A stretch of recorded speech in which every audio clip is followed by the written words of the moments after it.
There's a lot of excitement around the championship. Do you allow yourself to get excited?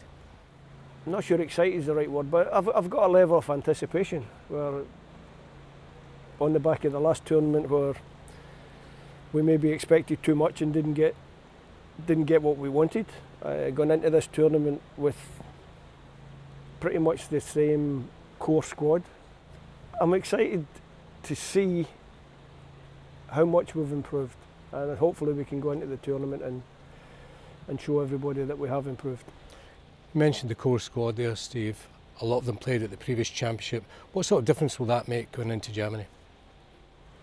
Experience, it's something that I quite quickly decided to do in my reign, 5 years in now. A lot of boys have been with me most camps, if not all the camps.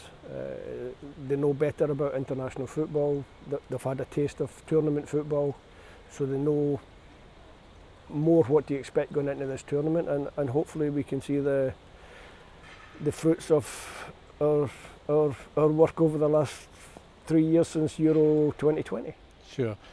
From a personal point of view, Steve, what is it going to mean to you to lead out the national team against the host Germany on June the 14th? I think as head coach of your country, you're always proud. So it'll be a proud moment to lead us out for the second tournament out of 3. 2 out of 3 is not too bad. I would much rather it was 3 out of 3, but we didn't quite get over the line in the World Cup qualification. So it's nice to be back there. It's nice to be back in a major tournament. The squad have been fantastic for me. They've been fantastic for their country. And now they have a chance to create just a little bit more history. So let's see if we can do that. What's it going to take to create history? Top level performances against good teams. We're going to have to play to our maximum across the 3 group games.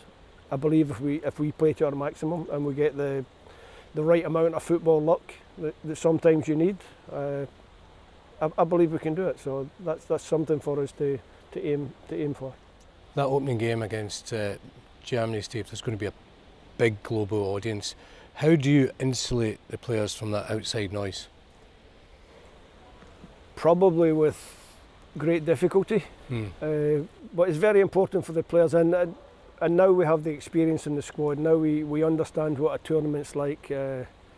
Even coming back up here from our base in the north of England for the last tournament, when you come off the plane and you're on the motorway and the cars are bibbing their horns and people are hanging flags out the window, I think we were a little bit detached from all that, and we didn't quite realise what a big thing this was when we got up here from our base in England. This time, training here, feeling the mood of the nation, going out there, opening game. Come on, opening game against the host nation. I think we know that it's going to be a spectacular occasion. But for me, it's just to try and keep the players focused on what we need to do tactically. Make sure we get the preparation right, make sure we show them the right clips, the right videos, so that when they go to the pitch, they're as comfortable as they can be in such an environment. How conscious are you, Steve, of the weight of expectation, both on yourself and the players? Expectation is great because it means that you're doing something right. It means that people believe in us. Recent results haven't been what we want them to be, but the expectation has never left, because I think if you look, our record in friendlies is not very good, but our actual qualification process was a good one. We played well in the qualification games. We play well in competitive games, and hopefully we take that into the tournament. We know it's a talented group of players, Steve, but how much at elite level is down to the mental side of the game? Yeah, there's a lot. There's a lot to do with the mental side of the game, but most of them now are in a position where they understand the pressures that come with representing your country, the pressures that come with playing in big games, and these are all big games. Yeah. But if you're a professional footballer, surely your ambition has to be to take part in these big games. And I say it all the time in the dressing room and around. If you're a big player, you have to turn up and perform on the big stage, and that's what we have this summer. So hopefully, we've got a lot of big players. And that'll bring the best out of them. It should do. It should do. That's what we're hoping for. Yeah. We know there's no egos in this group, Steve. When we speak to the players, they continually tell us They're a really tight-knit group. How have you created that?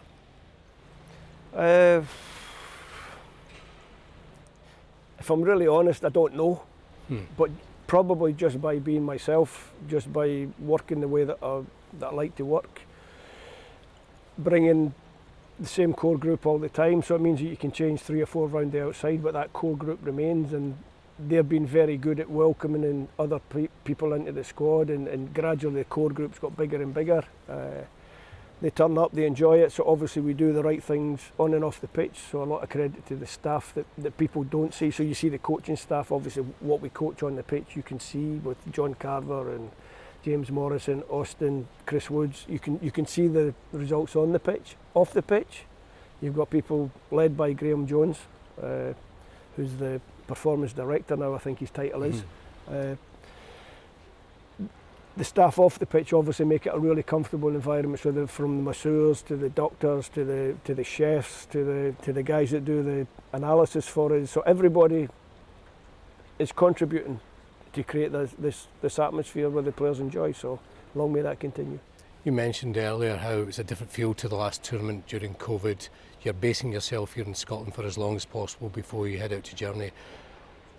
Why is that so important to you?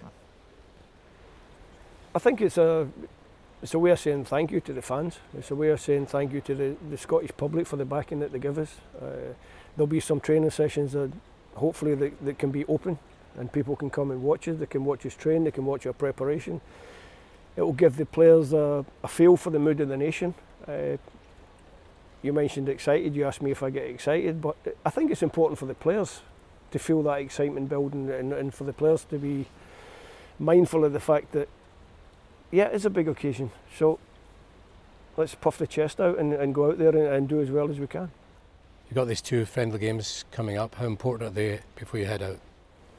Well, it'd be nice to change our record in friendlies. So no, they're important for various reasons.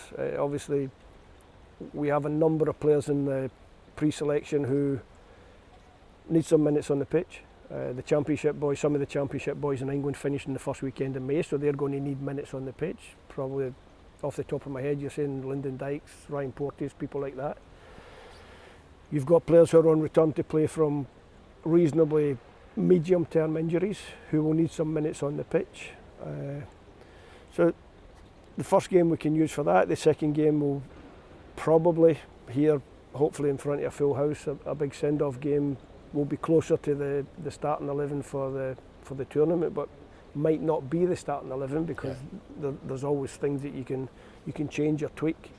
But 2 games really important for us in terms of preparation, but also the training sessions are important as well. When you hear the numbers, suggestions it could be as many as 200,000 Scots in Germany, what do you think when you hear those numbers? Well, first of all, I think it's just a number, and I don't think anybody's got any idea how many people are going to go. Somebody's picked a number, 200,000, and said that's who's going, and it's sort of stuck. I'll be very interested to see if 200,000 people turn up, or 200 Scottish people turn up in Germany. But just sure about everyone we speak to. I'm sure there'll be a fantastic Scottish crowd. Like I say, the Tartan Army, I don't need to speak too much about how good they are for us because they are fantastic, home and away. They've been great for us and they've been part of the process. And one of the biggest things that I take from my 5 years is that when I came to the job, there was probably a little bit of apathy about the national team. Yeah. Now everybody's on board. They enjoy coming to watch this team play. And that's really important to us. So I'm talking about the players and the staff. That's really important to us. And it's really important that the crowd, the Scotland supporters, know how much we appreciate their support.